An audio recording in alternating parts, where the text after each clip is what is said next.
Hello everyone and welcome back to my channel. Today we are going to be discussing one of the worst sequels and worst films of all time. And, much like my title suggests, I don't believe that this film should have ever been allowed to be released. With my warning out of the way, without further ado, on with the review. Polos is life, Polos is life, Polos is life, Polos is life, Polos is life, sleep all night and then Polos is life. Last year I made a couple of videos about American Psycho, giving my commentary and explaining my thoughts about the characters in the film's surrealist storyline. Through these reviews and a comment left by a viewer, a sequel to American Psycho, which was adapted from a standalone novel, came to my attention. That sequel being American Psycho 2, All American Girl. What a tagline! The movie begins with pretty much the worst intro ever. This intro is a flashback where our main character, called Rachel Newman, has been dragged along by her babysitter Clara, who happens to be going on a date with none other than Patrick Bateman himself.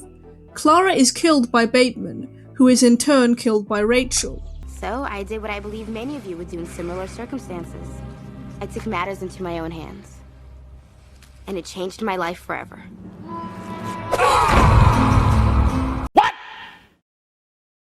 What the fuck? This doesn't really make sense for Bateman's character. First of all, that's a terribly unfitting way to go considering that he was the protagonist of the original movie. It was clearly just tacked on last minute. Second of all, did the filmmakers miss the part where it was heavily implied at the end of the first movie that Bateman didn't actually kill anyone, and that he was actually psychotic? Why isn't it possible? It's just not. Why not, you stupid bastard? Because I had dinner with Paul Allen twice in London. Just 10 days ago. No, you didn't. So little Rachel slips away after killing Bateman, vows to dedicate her life to stopping other psycho killers, and then we're fast forwarded a couple of years. Not before getting a horrific meta joke though. The FBI quickly uncovered his psycho past, and a few extra unsolved murders on him, and he became an instant celebrity. An overnight sensation. I think they even wrote a book about him.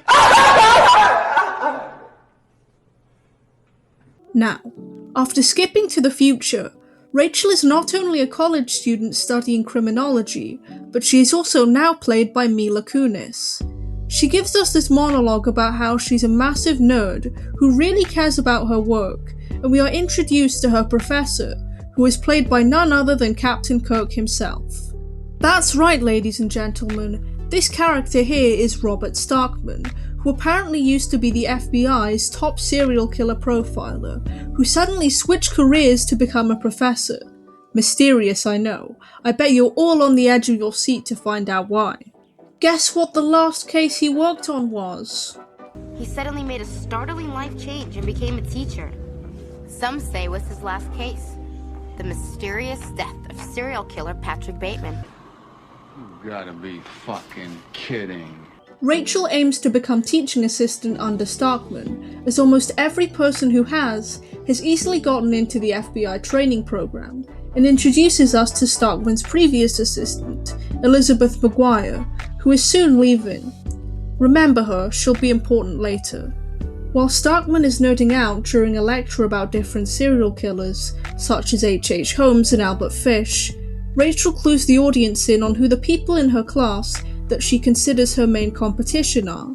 This includes Brian Leeds, who has shit grades but is a spoiled trust fund kid, Cassandra Blair, who is rumoured to be having an affair with Starkman, and finally Keith Lawson, who is such a nerd that he and Rachel often try to out-nerd each other.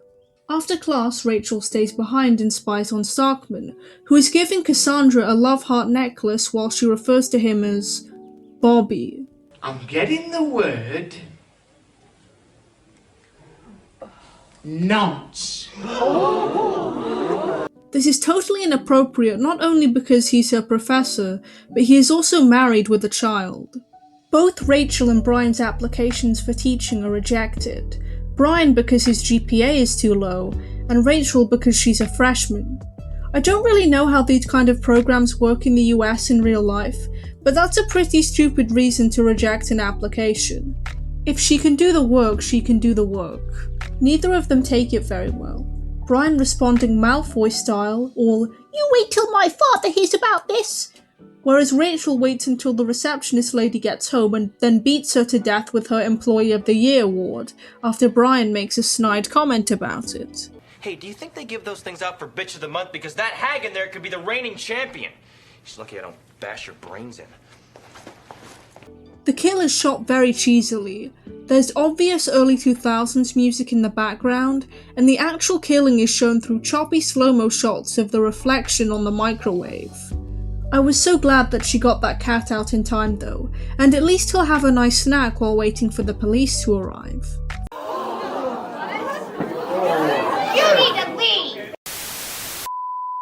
Brian shows up at Rachel's house and asks her on a date in the most unflattering way possible.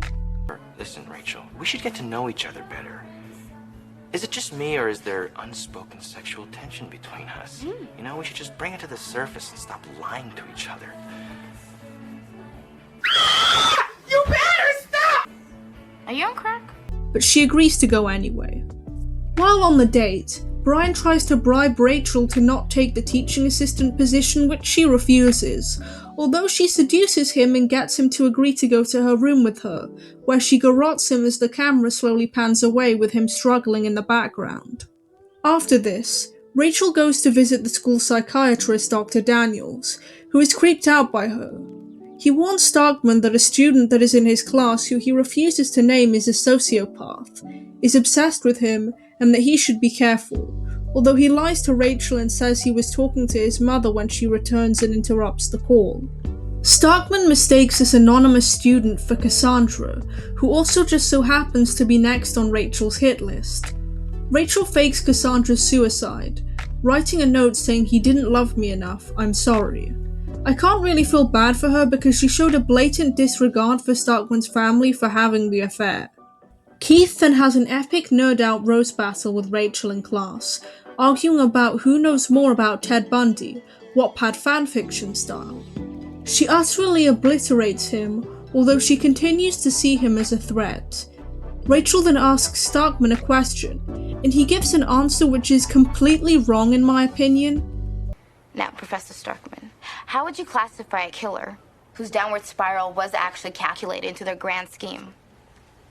That's a very interesting hypothesis, Miss Newman. Unfortunately, in this class, we stick to the facts, and there's no known case study of that nature. Definitely a tiger, because he has the eye of the tiger. He does have the eye of the tiger. Are you sure about that? Also, I am so sick of hearing about Ted Bundy. He wasn't special, he just got lucky and was just another sicko. Can we shut up about him, please? Rachel kills Keith while he is drawing some rather violent and macabre cartoons, and she laments having to kill a fellow rare mind, someone like her. Were these drawings a reference to the ending of the first movie where Bateman is drawing those cartoons of his crimes, or is this just a coincidence? Either way, Keith is the only character I genuinely felt kind of bad for. He didn't really do anything wrong. Brian was a selfish, spoiled creep, and Cassandra was a cheating brat, but Keith just wanted to do well academically and have a successful career like Rachel. I don't really care about the others. Death to all of them. After finding Cassandra's body, Starkman removes the teaching assistant position from the next semester. At first, Rachel tries to seduce him, but she then traumatizes him by bringing up the truth about her babysitter.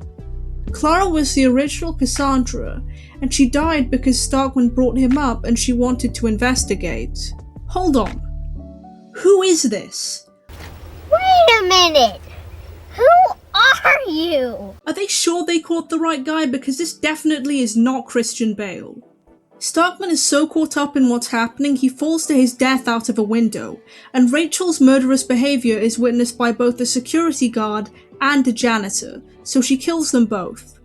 Rachel's parents come to visit and they all go to dinner, where Dr. Daniels also is. He's confused because he heard from Starkman that the anonymous student had killed herself, although of course he meant Cassandra. He later goes to file a missing persons report on Starkman, and the police confess that they've been receiving a lot of those lately, including one for a Rachel Newman. It turns out that Rachel Newman isn't actually Rachel Newman at all, and she actually killed Rachel at the beginning of the semester to take her place. Whoever is impersonating Rachel evades police at first, but crashes her car and dies in the blaze. That effect looks shit. 2 years later, Daniels is holding a seminar for his book about Rachel Newman, and is approached by a young woman calling herself Elizabeth McGuire. It turns out that the Rachel in the car was the body of the real Rachel, and the fake Rachel escaped, and was drafted as the youngest FBI agent during her sophomore year. I hate this movie. What is the point of it? No one asked for this movie to be made, and Lionsgate clearly regretted it given that IMDb score. The whole movie is really weirdly written, with Rachel constantly going on about how she has to get on with her work and succeed, and giving flaky justifications to the audience for her murder spree. There is a definite shift in tone between this movie and the original. This movie is a black comedy, and if it wasn't originally intended to be one, that's what it came across as. A lot of the music is very jaunty, and Kunis has this sarcastic way of delivering her lines. It's very different to the original. Of course, there's nothing inherently wrong with that. Look at the first 2 movies in the Texas Chainsaw franchise. It just doesn't work for this franchise in my opinion. For some reason, during the first couple of kills it's implied that the killer is not Rachel. For example, the killer's face is not shown when the receptionist is killed, and Brian goes to Rachel's house in a black hoodie, like the one that the killer was wearing. But this doesn't make sense, as it's pretty obvious that Rachel is the killer, because she killed someone in her introduction. What's the point? On the topic of clothing, Rachel is seen wearing the same American flag sweater numerous times throughout the movie.